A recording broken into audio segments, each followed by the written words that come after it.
This interview is a part of the Oklahoma Historical Society's Oral History Program, Living Legends Collection.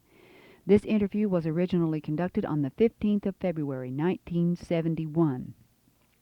The interview was conducted by Mr. Frank Katigan, that's capital Katigan. The interviewee is Mr. Frank Tilghman, that's capital Tilghman, of Guthrie, Oklahoma.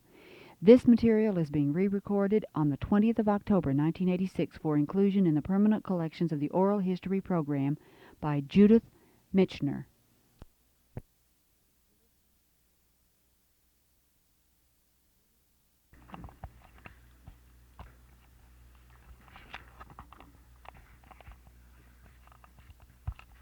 One, two, three. You're in business, yes. Right here. Yes. No, you don't have to punch anything. No, right here. Yeah, that's your circuit. Okay, You can hand it back for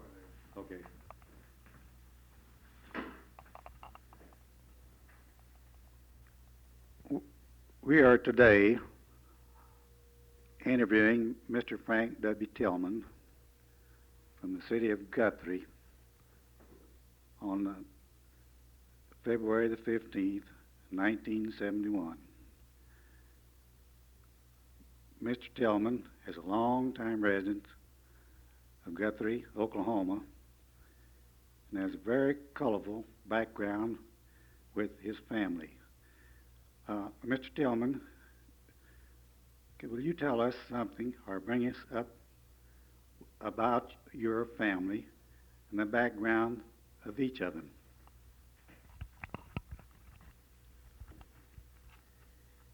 Well, I have a pretty clear understanding of my family from my grandfather on. Grandfather Tillman came to Iowa in the early days. I don't know just what date, and was a sutter or connected with the sutter at Fort Dodge, Iowa. My father, my uncle Bill, and my uncle Richard were born at the fort there, and possibly my Aunt Josephine. Later, when the fort was closed there, about 2 years after the time I'm telling you about,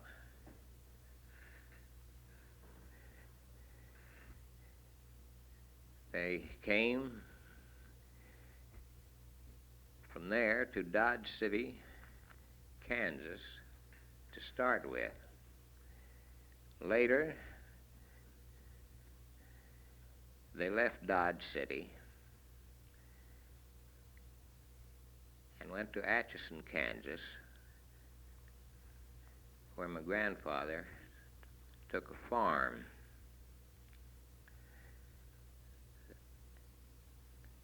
From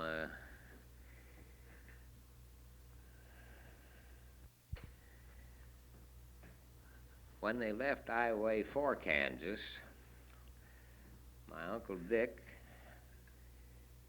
was approximately 5 years old. My Uncle Bill was 2 years old. My father was 2 or 3 months old at this time.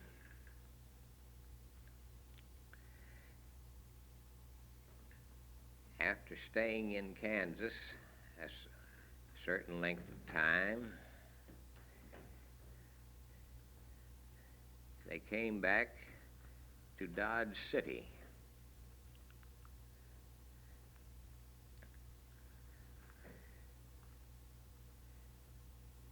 Where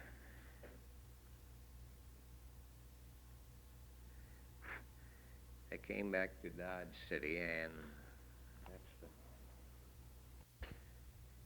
However, before they come back, my uncle had already left for Dodge City to become a buffalo hunter at the age of 17. He followed that trade for almost 6 years. And during that time was called the King of the Buffalo Hunters. He wound up with the largest buffalo hunting outfit on the plains. 6 wagons, 14 skinners, or hands that worked with him, and his partner and himself as shooters. And it has the record of the most buffalo killed in one season, 3,300.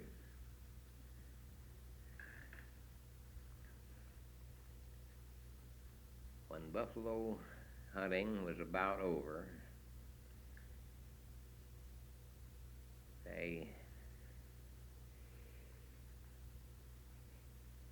he went into the saloon business, and he and a man named Guthrie opened a saloon and gambling house called the Crystal Palace. This was the only saloon that wasn't in the row on Front Street, but was across from Front Street, either in front or back of the railroad track that run past Front Street. Later on, he was appointed city marshal of Dodge City. At that time, he was out of the Crystal Palace and owned a saloon in the saloon row called the Oasis. When he was appointed as city marshal, he assigned this saloon over to my father.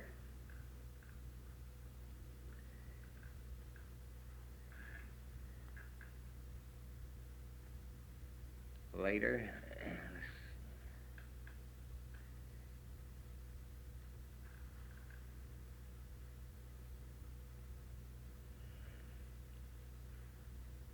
stop it. Mr. Tillman, tell us about your Uncle Dick being killed in Dodge City. Well, shortly after Uncle Bill went to Dodge, my Uncle Dick come over and joined him on the prairies. At that time, of course, they were a very small outfit. They had one wagon, and to make a little more money, they both also took a job with a rancher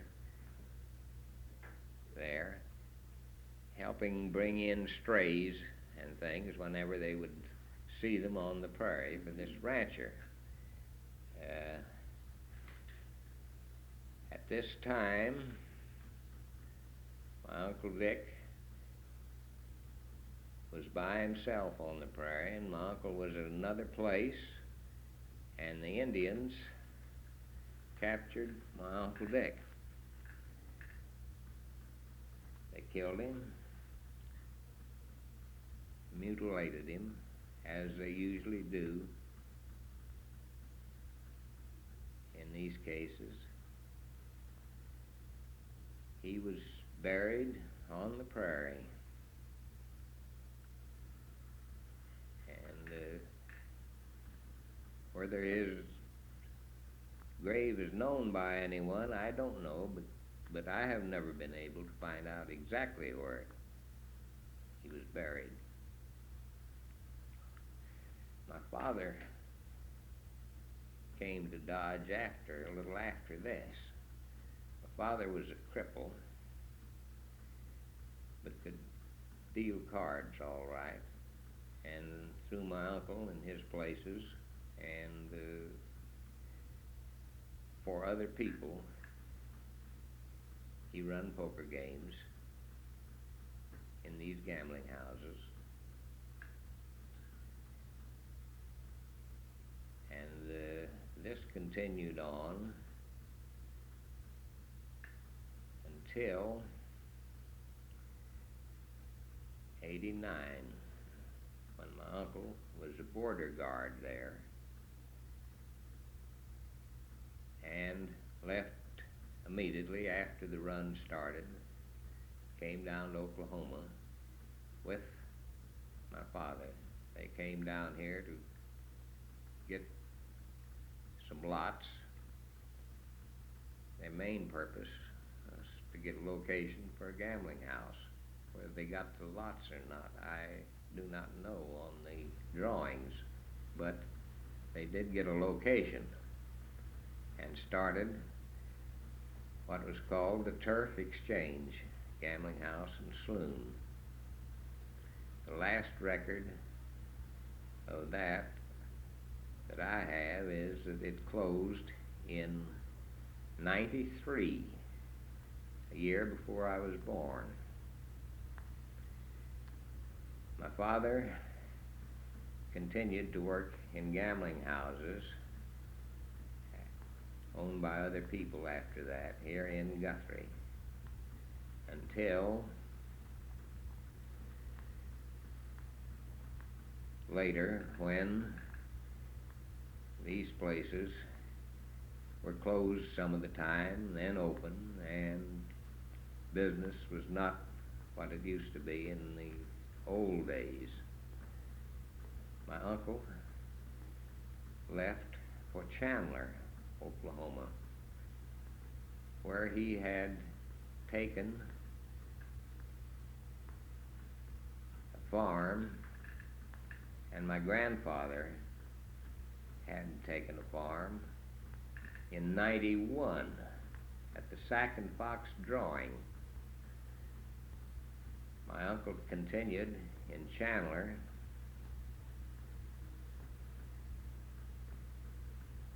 for many years. He was sheriff for 2 terms.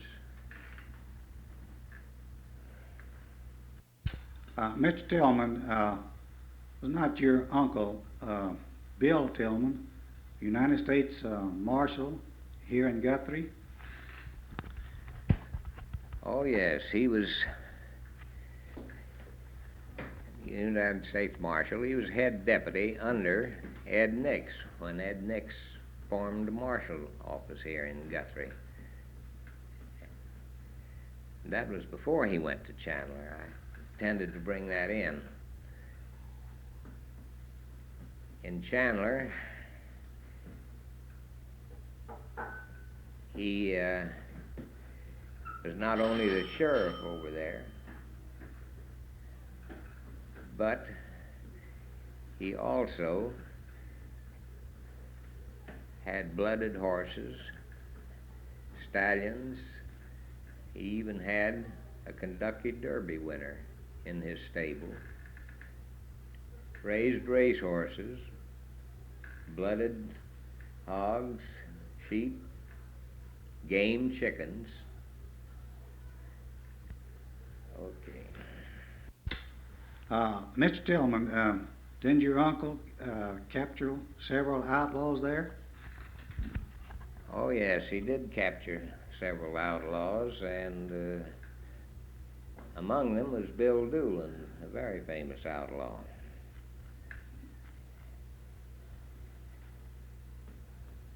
And from Chandler, later on, several years later on, 1911 for a fact, he went to Oklahoma City to take the job as chief police. Later, he held that position 2 years.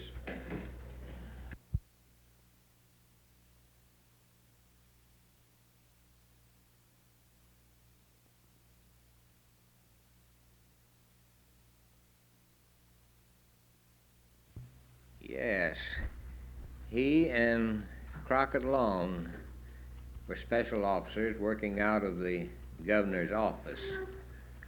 He was sent to Cromwell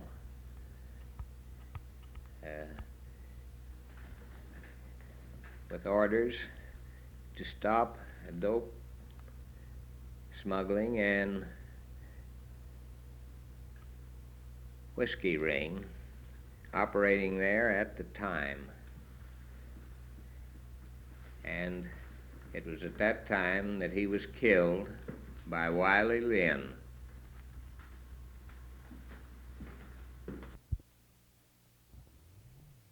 Mr. Tillman, Zoe Tillman was your Uncle Bill Tillman's second wife, wasn't he? Yes, his first wife died here in 1900. She died of consumption.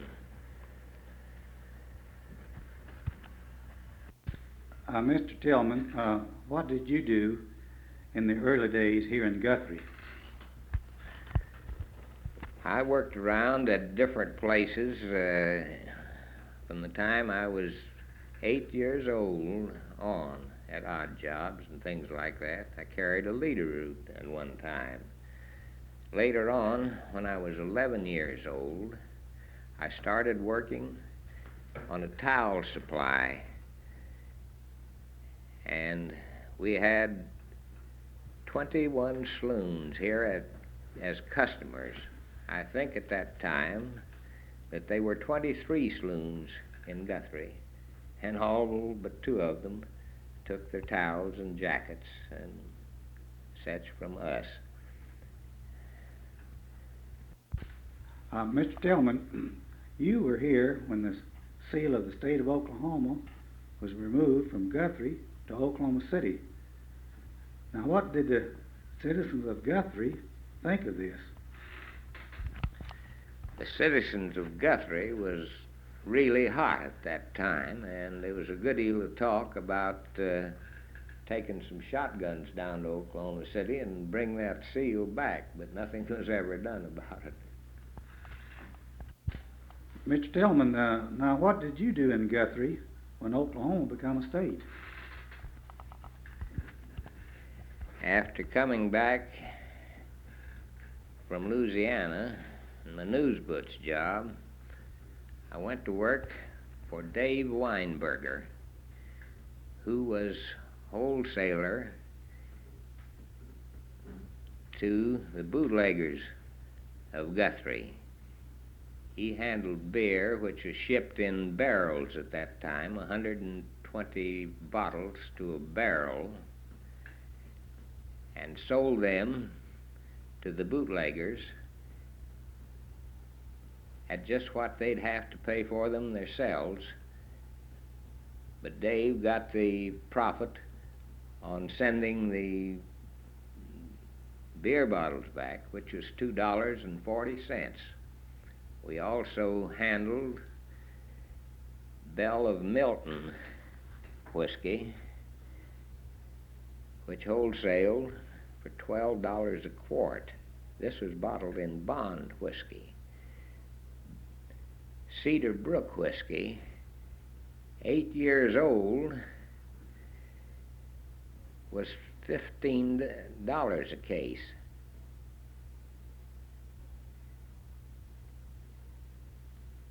And I can remember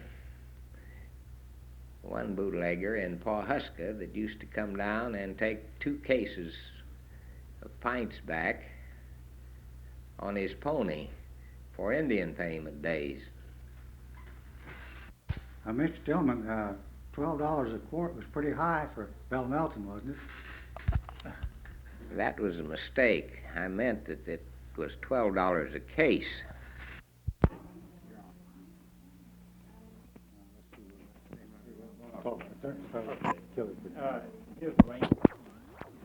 Mr. Tillman, in the early days, what do you remember as a child about the going-ons and the doings in Guthrie? Well, I can remember one thing, that at the time I didn't just understand what it was all about, but there were two sporting houses in Guthrie at that time, one called the White Elephant, the other called the Green Tree. Now, I had an aunt that lived about a block away from these places, and she had told her children not to walk up that alley behind the sporting houses. Well, they took me over there and wanted to show me something, so they had a high board fences around the back, and there was knotholes and cracks we could peek through, and when we peeked through these places, we saw the girls in there with their dance hall dresses on, which come to at least 10 inches above the floor, and smoking Bull Durham cigarettes, rolling them and smoking them.